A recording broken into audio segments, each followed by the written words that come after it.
the past 2 years, we've all witnessed the atrocities that have happened in Palestine. We see the images on the news, we hear the reports. Families and children are all suffering there. Can you tell me a little bit about what led you personally to get involved in assisting these families? In 2023, I actually uh, was completely ignorant um, to any history about Palestine, um, and knew nothing about it. Knew nothing about the violence or atrocities that had been inflicted upon the Palestinian people for 70 plus years. What happened was I educated myself, and what caused me to search for answers and knowledge was the images I saw on my phone. And it became, it overcame me. It consumed me.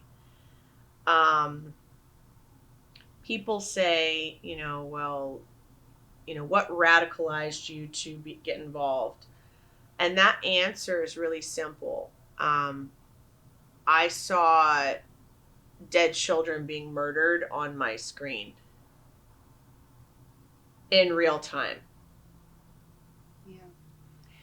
And if that doesn't radicalize you or you're still able to sleep at night, then you're definitely a sociopath. Um, so what radicalized me was that there's no way I could not do anything. It became very apparent. It forced me to learn about what's going on. Yeah. Why are children being murdered? And so I dove into the history, because it's never justifiable to kill children. And so, you know, uh, educating myself about the struggle for Palestinian liberation um, not only changed my view on everything, but on humanity as a whole. Mhm. So, do you think that Israel is safer now than it is or was on October the 7th? Do I think Israel is safer now than it was before October 7th? Yes. No, it's a much less safe place for Jewish people to maintain their so called independence, sovereign state, right? Um, a state which was manufactured, which was created.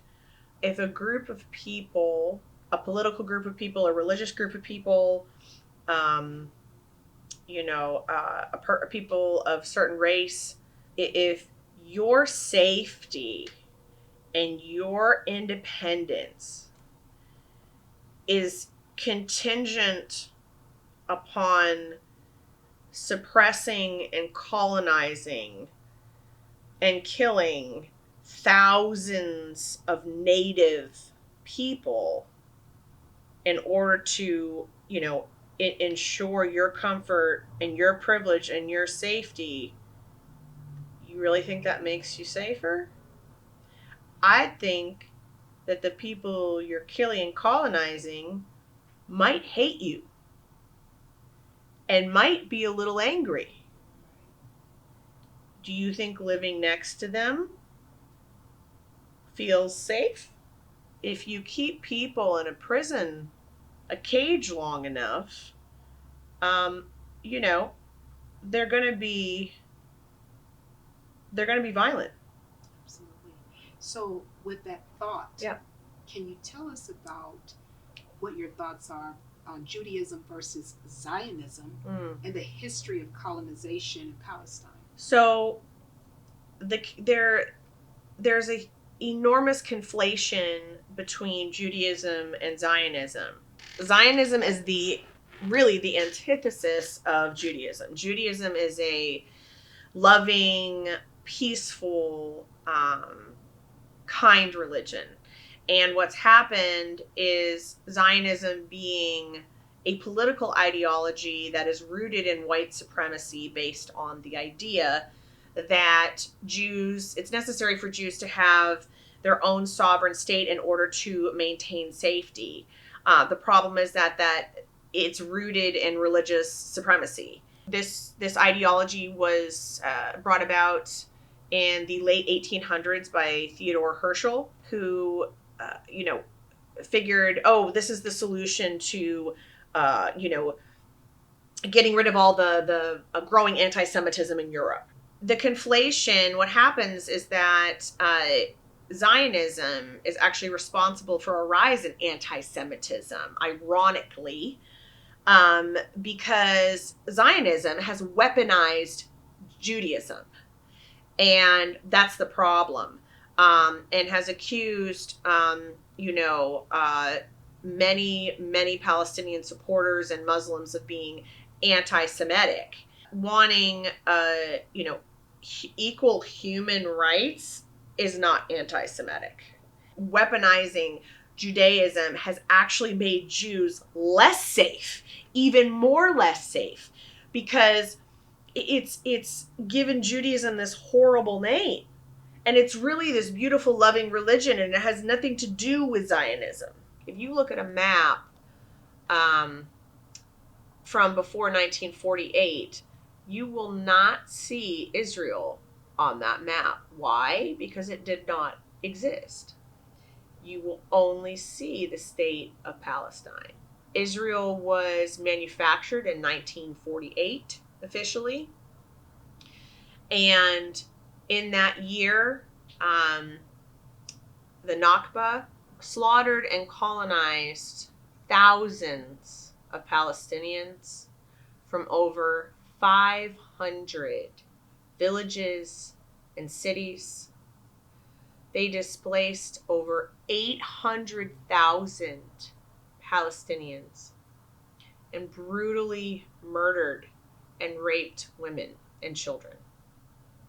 That is what Israel is founded upon. It is founded upon blood.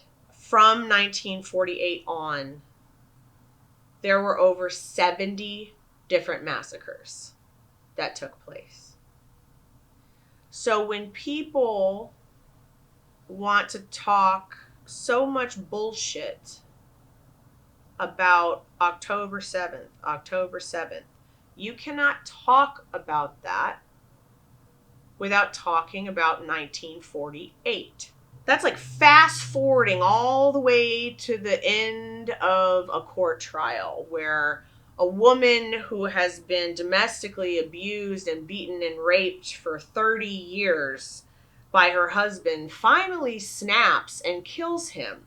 But we just see the end with all the murdered pictures of the husband's body and, his family crying and all this stuff. And then the woman is the villain, right? And they should go to jail, right?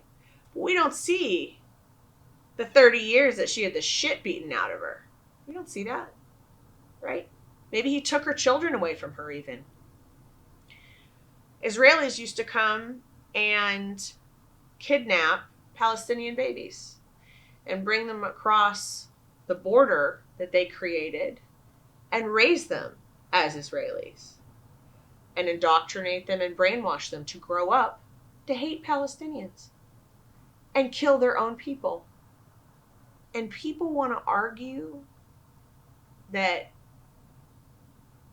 the Israeli state is a healthy response to secure Jewish security? Based on what psychology? Based on the same psychology that the Nazis had. And this is the tragic, disgusting irony how the literal specific group of people who were slaughtered, 6 million people that still managed to have some of their pedigree survive, would turn around and become the oppressor and do the exact same thing and put people in a concentration camp. Let's talk about a concentration camp. What is that? Because people say, oh, Gaza was so pretty, and did you see all the nice restaurants and the shops? And yeah, it was beautiful. I'm not arguing that. And the other argument I get is, oh yeah, but Israel withdrew. They haven't been there in 15 years. So they may have withdrawn from Gaza, but they never stopped creating a land, sea, and air blockade. Ever. Every single piece of food and water that comes across those borders and those walls that they made, they have to permit. Sure, there were nice restaurants, right? But that food had to go across a truck, across a border to get in there. Same with the water. They control the electricity. They control medicine. They control everything. They control the money going in and out of there. Everything. It is an open air prison. It is a ethno state. It is apartheid. It is no different than South Africa. The Zionists weaponized Judaism, and they did this unspeakable, insane thing where they turned Israeli Jews into Nazis. They turned Israeli Jews into Nazis. And I can't tell you, and if people want, oh, it's anti-Semitic,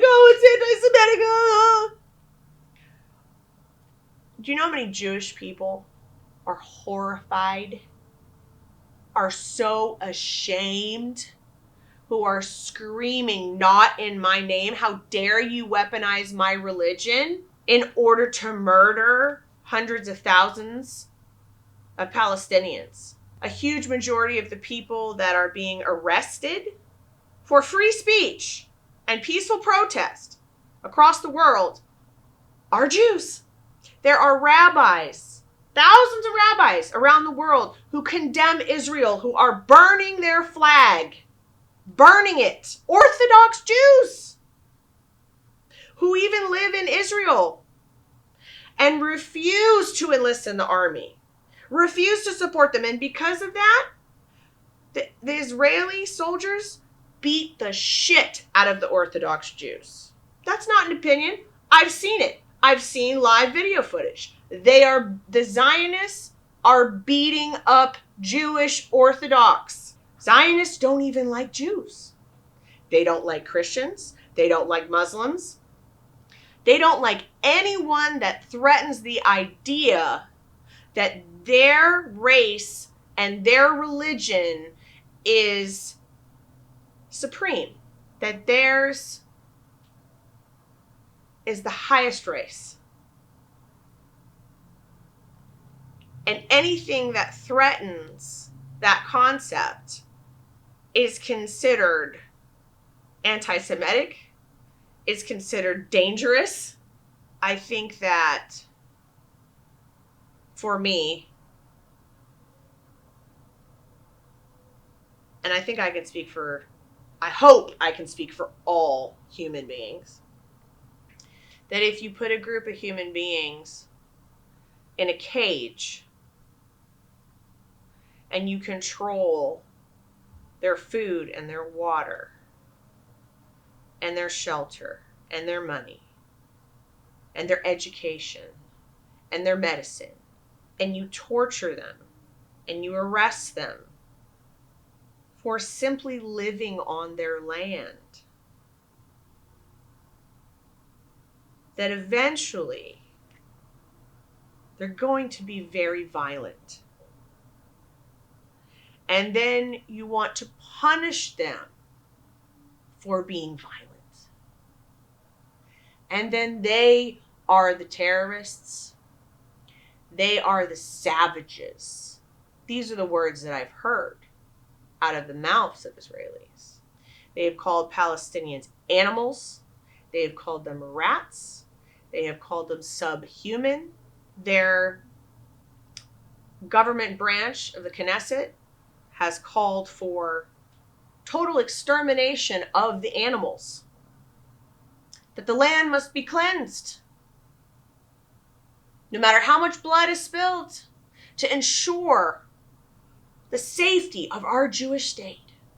I don't know about you, but if my safe space, my house, my manufactured country was contingent upon the perpetual torture and killing and ethnic cleansing of another group of people, I would move. And yet they don't move. They continue to steal more and more and more and more land. And what I want to touch on also, it's very important. People want to talk about, they like to use the word hostages a lot, right? We've heard that a lot. We've heard that term a lot on the news, right? And it is true that, it is very true that there were over 200 hostages taken, Israeli hostages taken. That is true. To be used as collateral. But let's talk about why. Do you think that the so-called terrorists abducted these people for just because they just hate Jewish people? Is that the only reason? Because that's what they try and paint it as. Oh, they just hate the Jews. That's what it's about. And that's not what it's about. It's not about religion. It's about human rights. And when we talk about hostages, there are numerous Israeli prisons that are more like concentration camps. Actually, I don't know the difference between a Polish concentration camp in Warsaw, in Germany, or in Israel. Well, except they don't have gas chambers in Israel. They don't have the gas chambers. I think that's been confirmed in the facility of people touring. They don't actually have the gas chambers there. So I would say that would be the defining difference. Since 1948, they have arrested and abducted hundreds of thousands of Palestinians off of their own land. At least hundreds of thousands, possibly 1 million. Off of their own land. Why, you say? Throwing rocks. Teenagers throwing rocks at tanks. They arrest these kids for 2 to 4 years sometimes for throwing rocks at a tank. Why are they throwing rocks at the tank? Well, maybe because they kicked out their entire family at gunpoint into the streets and gave another Jewish family their house because they said, actually, this land was promised to me 3,000 years ago and your house is sitting on that land, so therefore your house is mine and you have to leave, and if you don't leave, we're just going to shoot you in the head. So maybe one of those boys was mad about that. And that's why they threw a rock at a tank. And then they called him a terrorist and put him in prison for 5 years. Now, while in these concentration camps, let's make this clear. And it has come out, and I'm sure, you've heard it, we've all heard it on the news. There is video footage. This is not an opinion. This is not hearsay. There is video footage of Palestinian prisoners being raped by Israeli soldiers. of them being beaten, tortured, bones broken, starved, every form, dogs. I'm not going to even, the things are so diabolical that it's hard to imagine that this is on the same planet. There is this dystopian incubus that is happening on Earth. We have people at the Oscars that are picking up awards while we have parents in Gaza picking up their children in fucking plastic bags.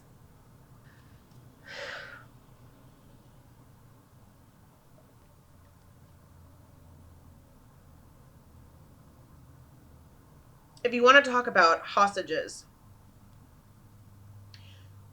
there are about 1.8 million hostages in Gaza.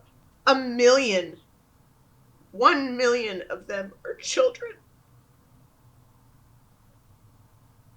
It's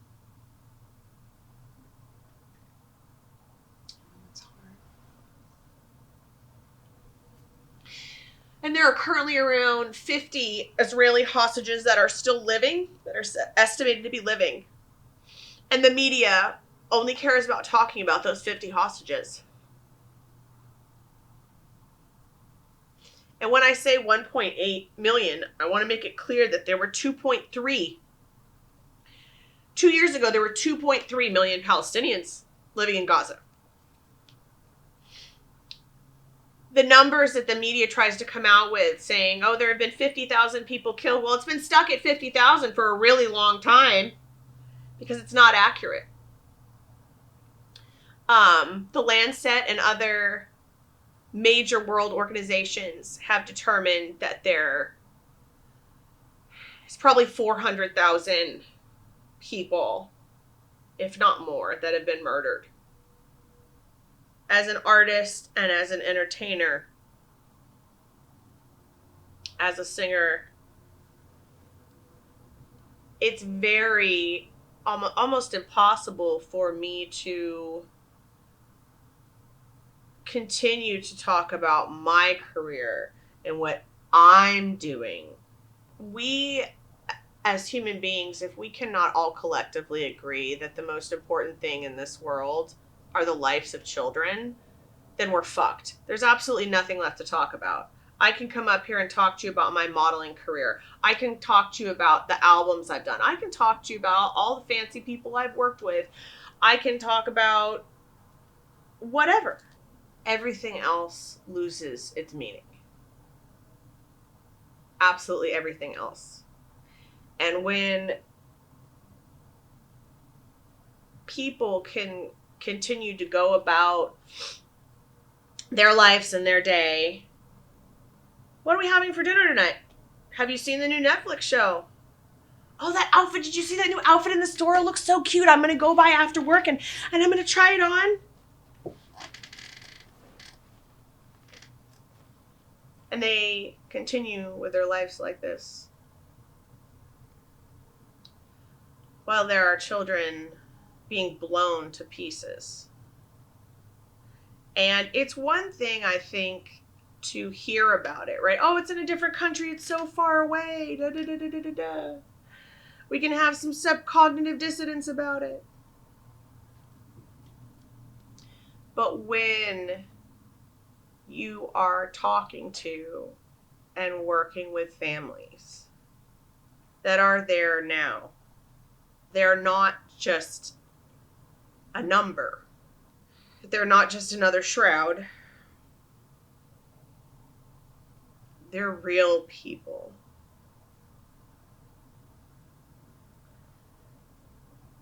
And when you can hear the gunfire in real time, and when you can hear the children screaming, and when you can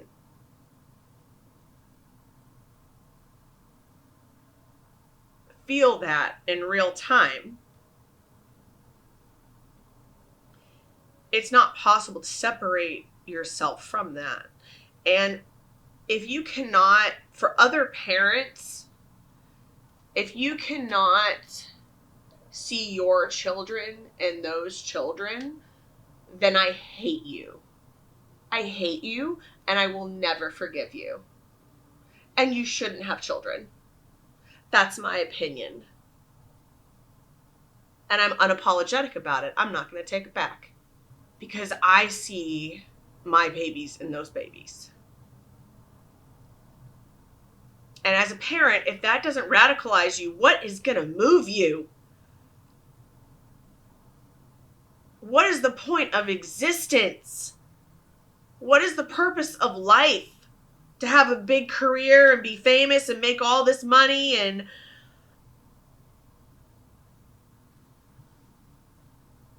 as a society, we have become so sick and our priorities are so backwards. And so seeing parents pick their children up, pieces of their children up, and put them into plastic bags. Yeah, that's pretty fucking radicalizing. My nightmares wouldn't stop. I couldn't sleep. I couldn't eat. I couldn't concentrate. And it was just eating me. That guilt. And I realized that being helpless, staying helpless is a choice. It's a choice. Unless you are homeless and yourself, of course, right? But if you have a platform, or if you are a middle class person, if you can afford to go out to dinner, right? If you can afford to buy some new outfits, then you not doing anything is a choice. It's a choice. I decided that I didn't want to make a separate page for my social media. And I had all, my modeling and my singing and all of my art on one page. And 2023 happened in October, and it completely changed me down to a cellular level. And I thought, maybe I should separate my singing career from, me advocating for Palestinian rights. And I decided not to. And the reason I decided not to is because it's a part of who I am. It's a huge, huge part of who I am, and I refuse to separate it. And if you don't support equal human rights for all people and all children, please do not buy my music. Do not come to my shows. Do not buy my merch. Do not follow me. Fuck off. I do not want your money. I do not need it. I do not need your approval either. I don't need to be liked. What I won't do is be on the wrong side of history. I'd rather be canceled. I'd rather be exiled. But I will not be silent or intimidated. I won't. And I won't work with anyone in the music industry for any amount of money who thinks that killing Palestinian children is just a casualty of war. Some people say that, or they still think that what is happening in Palestine isn't genocide. And I wanted to get your thoughts on that. What would you say to that? I would say that if after 2 years of merciless slaughter, that there are people who really believe that it isn't genocide, you are maybe sociopathic, you live under a rock, or you are a religious or racist supremacist who believes it's justifiable to slaughter hundreds of thousands of women and children in order to maintain safety for one specific group of people. Do you think that your Irish and your Scottish ancestry has allowed you to feel connected to the Palestinian struggle? Oh yeah, absolutely. I'm very proud of my Irish and Scottish roots. Um, you know, us Irish Scots people were colonized for 800 years, 8 centuries. You know, by primarily by Britain, and we finally won our independence, and so having that just in my blood, in my DNA of um, resistance, of resisting oppression and the colonization, and not accepting that fate.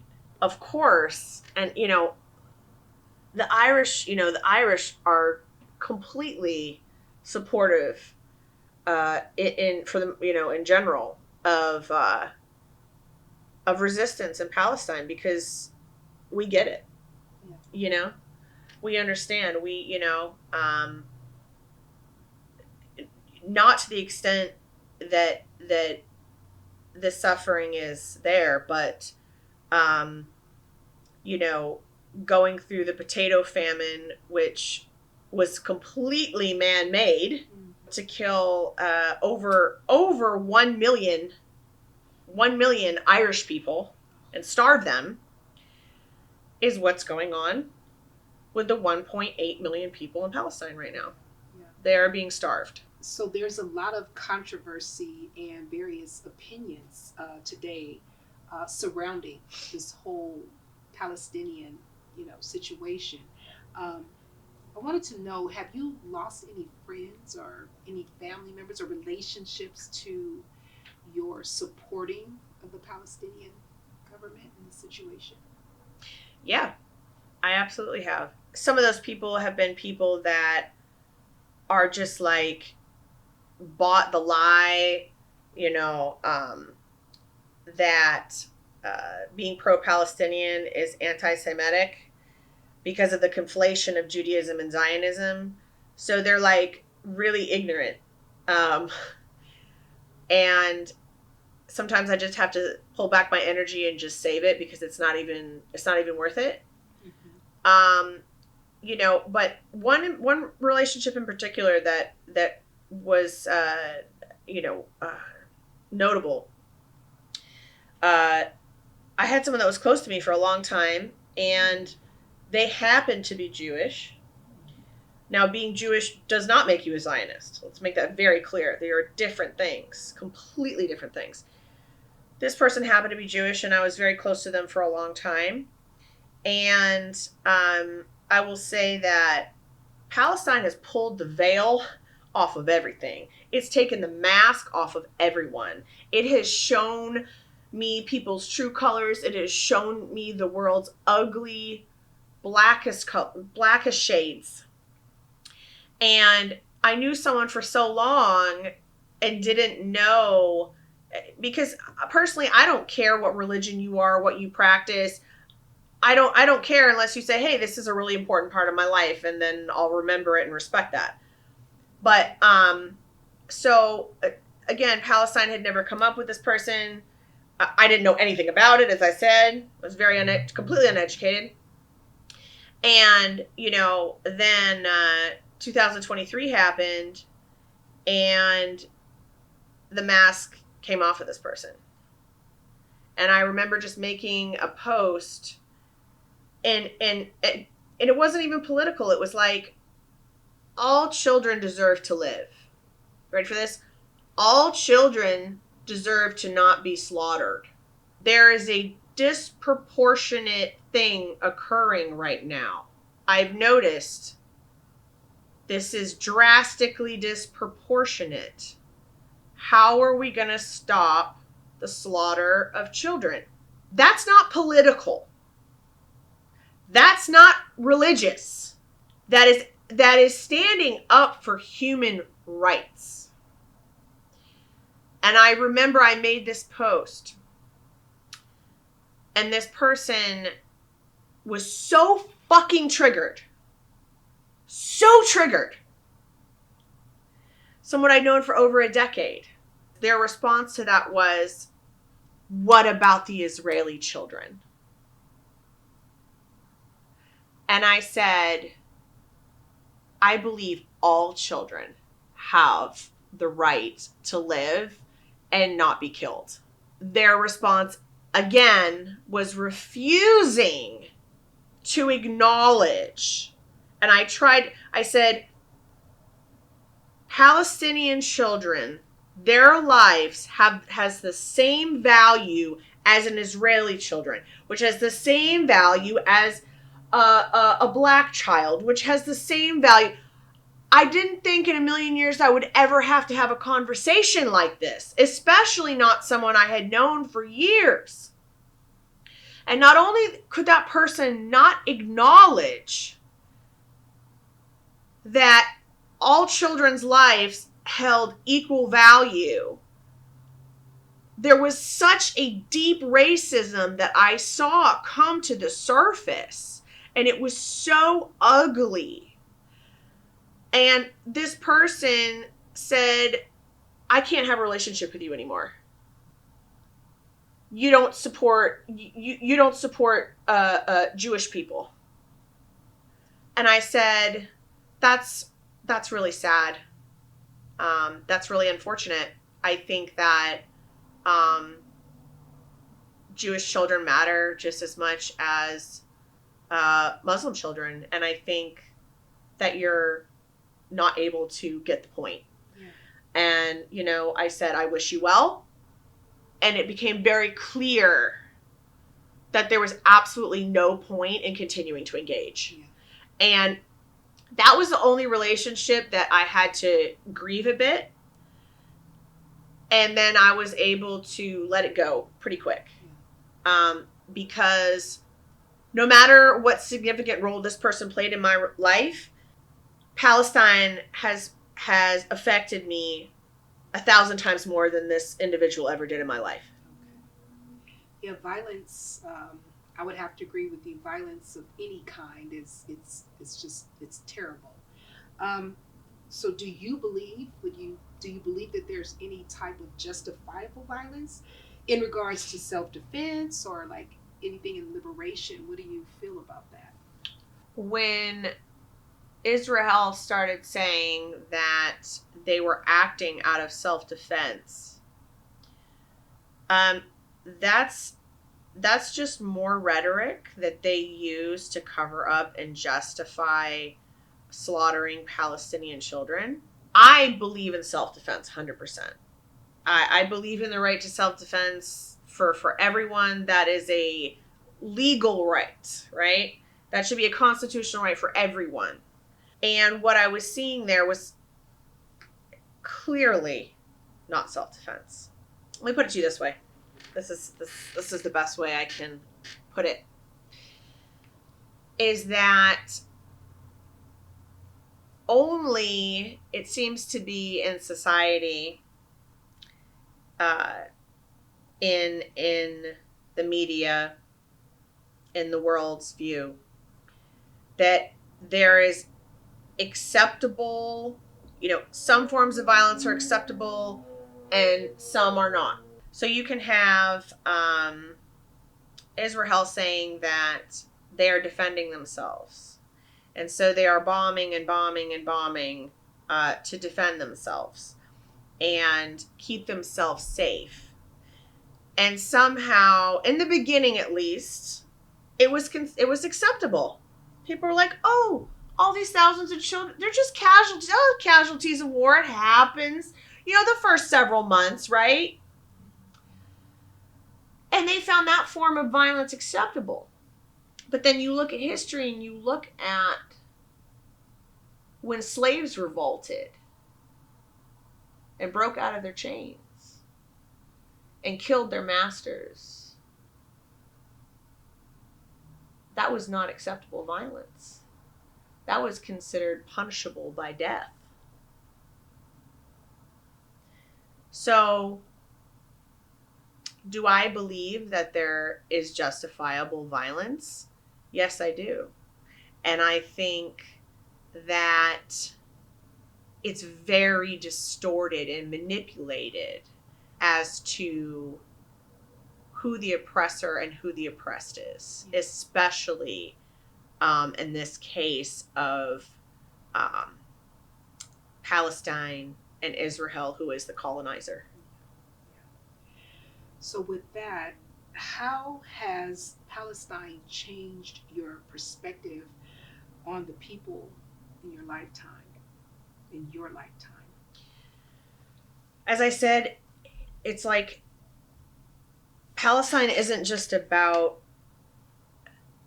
the Middle East or Gaza. It is literally about humanity. Like, it is the test for humanity. And so all I need to know for the people, shockingly, who I've seen be silent, it's been sickening and disappointing. And it's just the selfishness. It's been an ugly surprise from the people I've known in my life, because the silence is complicity. I don't care how you want to shape it or form it, it's complicity. There were people that I was so close with and in my life that I was sure that, you know, without being spoken, that of course they would have, hid Anne Frank. Of course they would have helped Harriet Tubman. And the complacency, the silence around Palestine, it tells me everything I need to know about your priorities, what's important to you, what's not, what your morals are, what your ethics are. And I'm not talking about politics at all. I'm not talking about it. We can have a whole other conversation about that too, but that's not what I'm talking about. So it is a morality test for everything. If you find it acceptable to punish and murder a group of people, and you don't condemn that, but you condemn the killing in groups of other people, I don't want to be your friend. There's something, you're sick in the head. Basically, it's been just an ocean of disappointment with the people who have been in my life. And it showed me their complete true colors. And it's made my circle smaller, because I like to keep my circle small. But at the same time, it's also created a new circle that is so much bigger, from the community I've built, from people who believe that all children's lives have equal value. Um, and are advocating for that as well. Are advocating for human rights, not a certain politics or a certain religion. Just that every human being is entitled to a life of self-determination, is entitled to food and water and shelter. it's kind of like it reminds me, we were speaking earlier about the narcissistic cognitive dissonance, or the dismissal Yep. type of thing that we were talking about earlier. So we can also see that transcribed over to people as as a whole. Yeah. Oh yeah. Yeah. Absolutely. Yeah. That's a very good example for the colonizers, Israel. You have to be so disassociated from morality and narcissistic to be able, all they do is, well, we didn't do that. We didn't bomb the ambulance. We didn't kill the health workers. We didn't snipe that kid in the head. I don't know how they got one single bullet to the head. I don't know why there are 20, 30 children coming in the same day with individual bullets in their head. Must be coincidence. I didn't say that. We didn't promise that. We didn't do that. The gaslighting is just endless with the colonizer. I understand that you offer the help for the families of these ones that are victimized. If anyone wants to directly help the Palestinian children, tell us how can they do this directly. Going through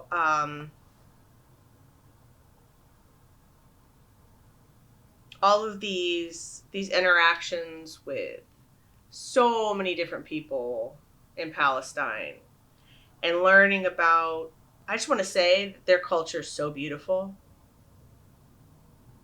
and their food and their colors and clothes and culture is so amazing. And I've learned so much. And they're like the most giving, it can be the most giving people. If they have 2 pieces of bread, they'll give you one of them.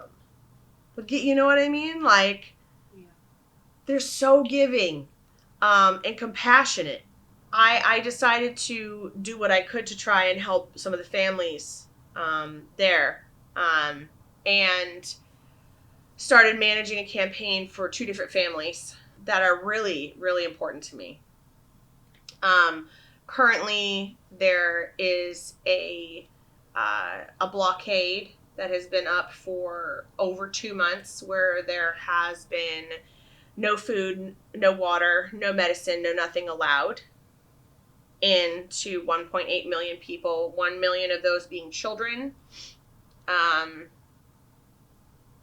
people are dying, not by bombs, but by starvation, in 2025.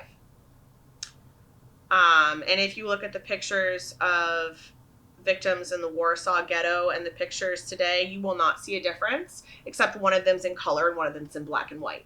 Right now, there's nothing going in. Everything is blocked out. So what's available is only what is already in there. Currently, a bag of flour is $500. For a 50-pound bag of flour, it's 500 American dollars. Now, if you go to take out cash, the vendor charges 30% on top of that. If you don't have it, you won't survive. Understand that when you are giving to a GoFundMe, it is literally the difference between someone surviving and not. Currently, I've been managing 2 campaigns. One is for my very, very good friend Amel, and her 3 children, which I consider my own. And I have made these posters if people would like to understand how they can directly help. This is my very good friend. I consider her my sister Amel, and her 3 children, Mira, Ahmed, and Yara. They need as much food and water as they can get. They need as much support to be able to evacuate safely.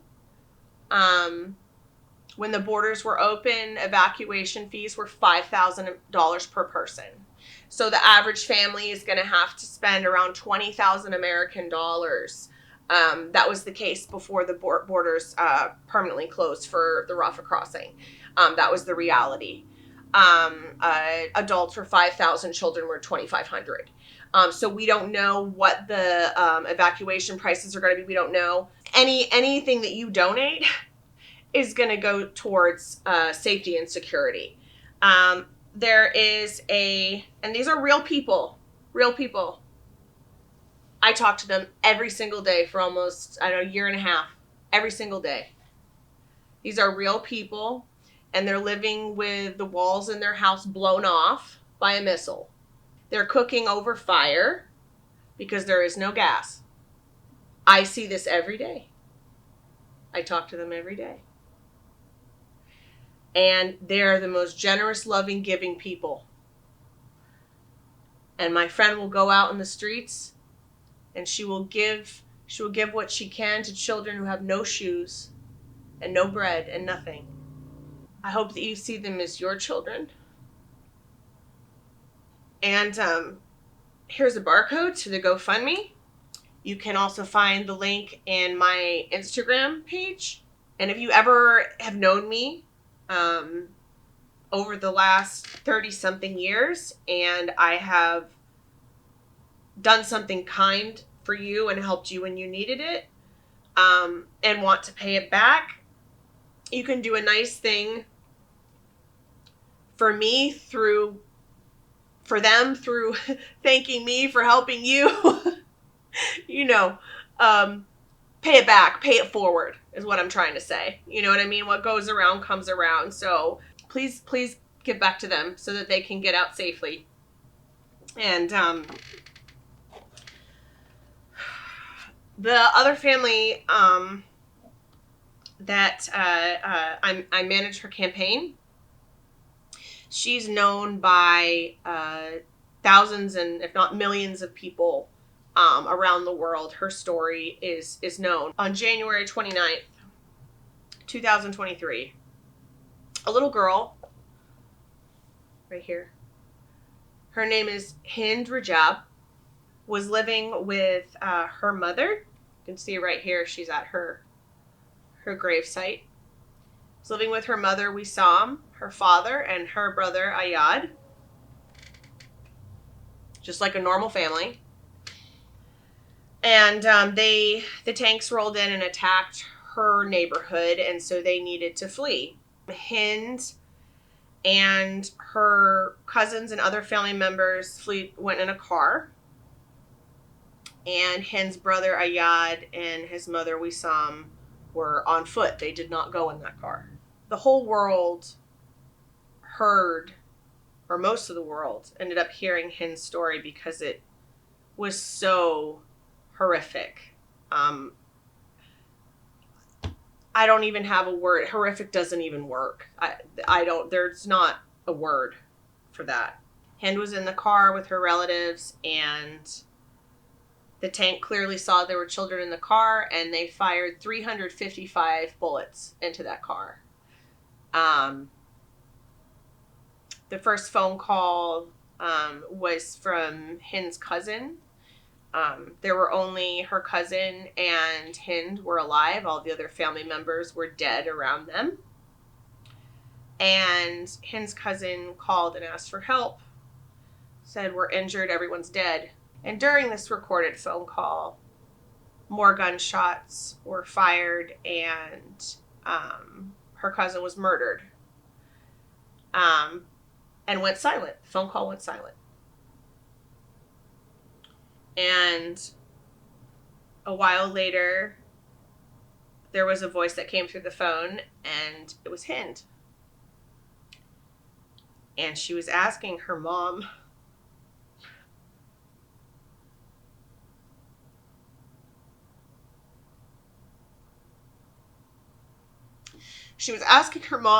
to come and take her and come save her. And this was a recorded call that most of the world heard, and it was in Arabic. And she said, "Mama, everyone in the car is dead. They just killed my cousin. Everyone's dead. And I'm so scared. I'm so scared. Please. Tell me you're going to come take me. You're going to come get me, right?" And her mom said, "I want to come get you, but I can't."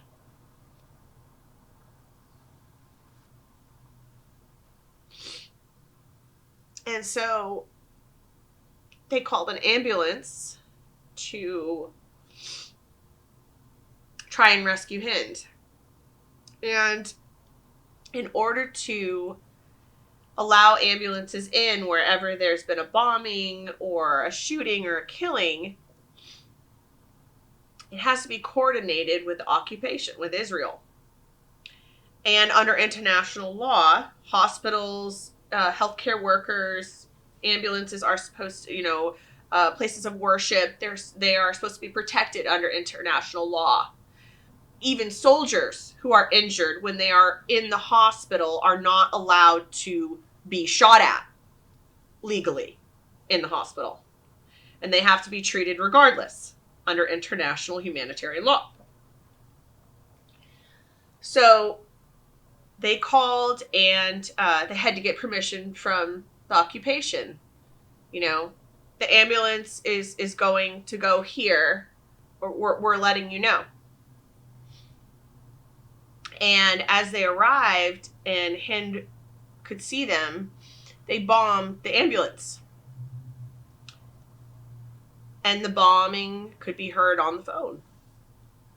Both health workers were killed in the ambulance, No one could get to Hind because there were tanks, and they would shoot anyone that tried to help. There was nothing her mother could do. There was nothing anyone could do. And we heard the last phone call of her talking to her mom. And she died on the phone. 5 years old. And her mother was not able to retrieve her body or her relatives, her family's bodies for about 12 days because the occupation continued to bomb anyone that tried to respectfully retrieve the bodies to bury them. She had to wait about 12 days to receive the remains of her daughter. There's a picture of the car, of the tank. It was shot out 355 times, were counted, of bullets. Hind wanted to be a doctor when she grew up. And she used to tell her mom, "Mom, I want to help people. I want to help heal people, Mom."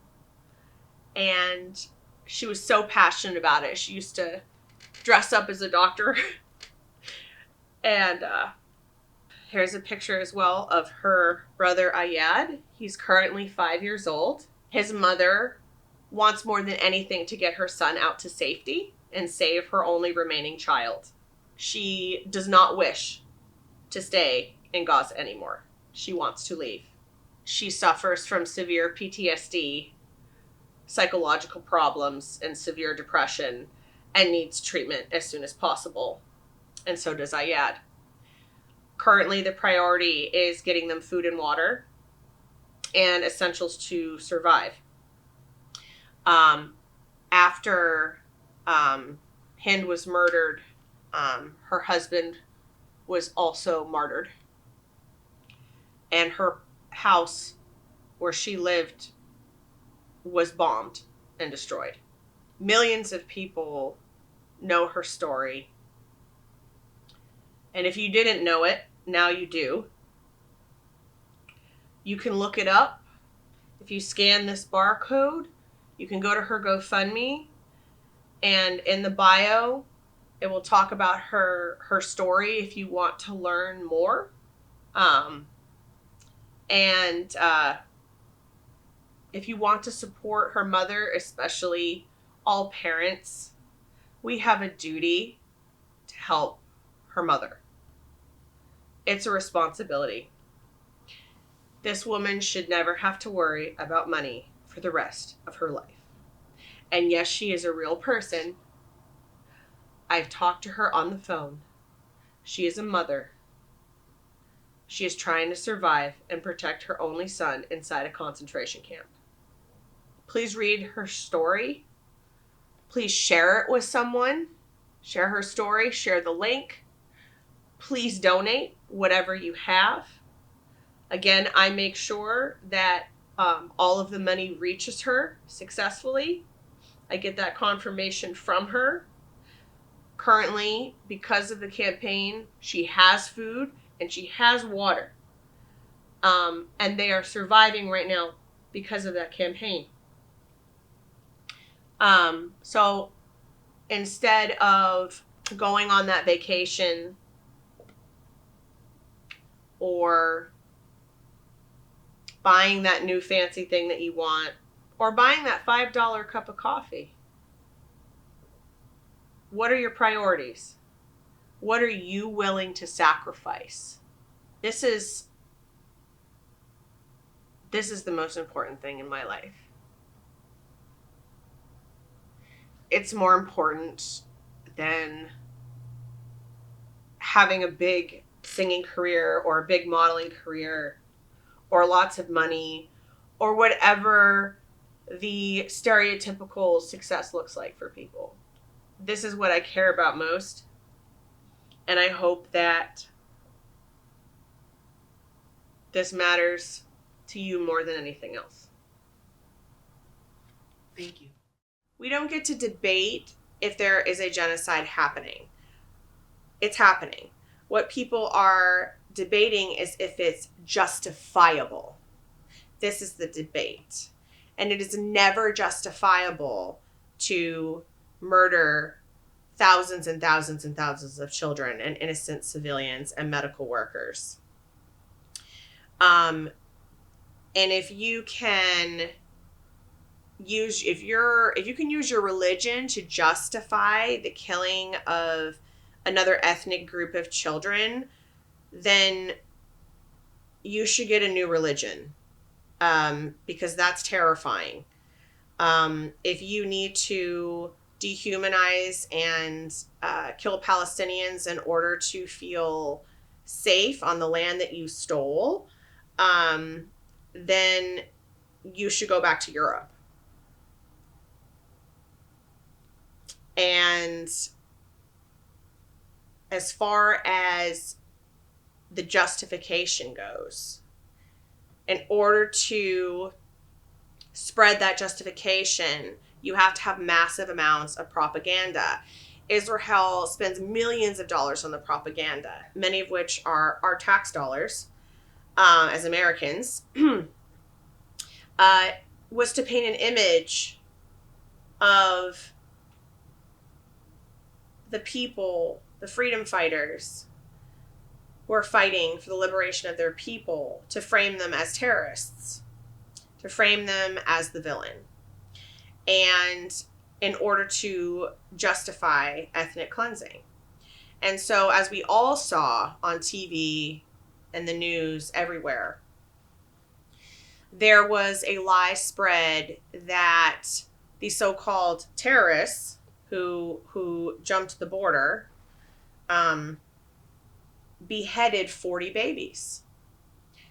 And this was the news story for months. And I can't think of a better lie to justify attacking these people.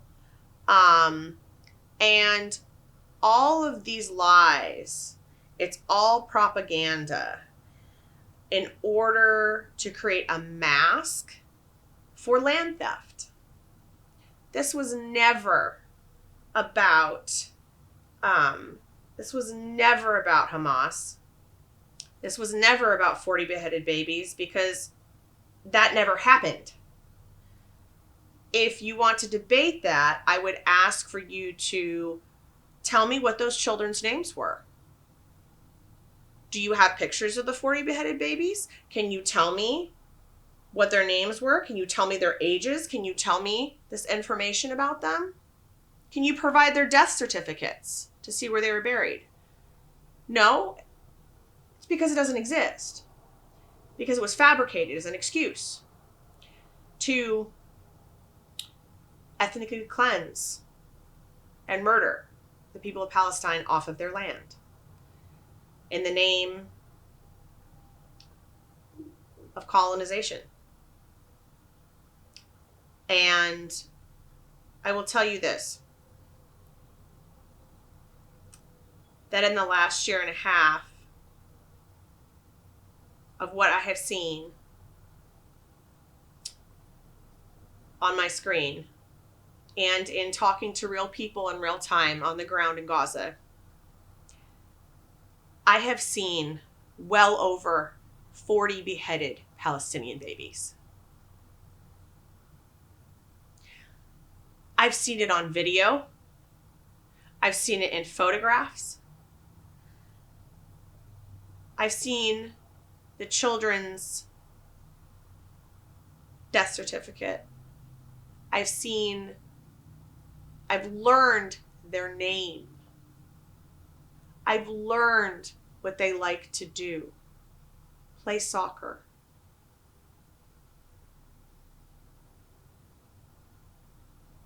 Do math. Play with friends. I've learned about them as individuals who were killed, as 5, 6, 7, 8-year-olds But I've also seen countless beheaded babies that were bombed and dismembered. Real babies. Every accusation is a confession. That's what narcissists do. Israel is a narcissistic ethno-state rooted in white supremacy and religious supremacy. And again, every accusation is a confession. These are real children.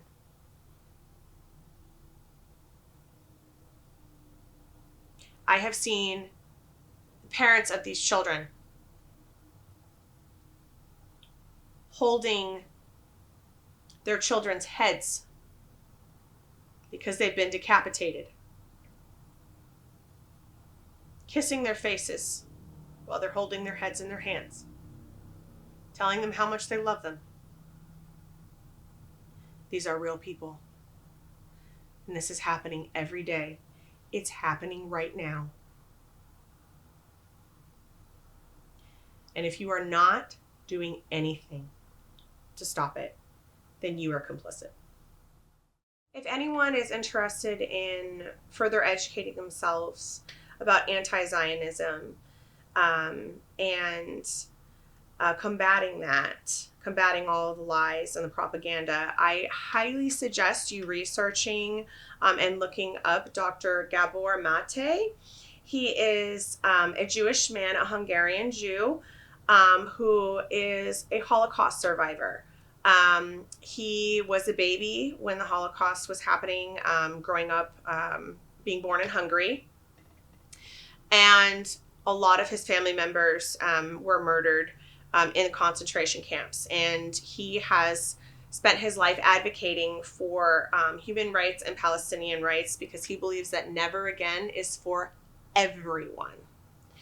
And so if anyone would like to learn how being pro-Palestinian and advocating for the lives and health of Palestinian children is not anti-Semitic, but a human rights issue, that it's not religious or political, I highly suggest following Gabor Mate because he believes that all children's life hold equal value.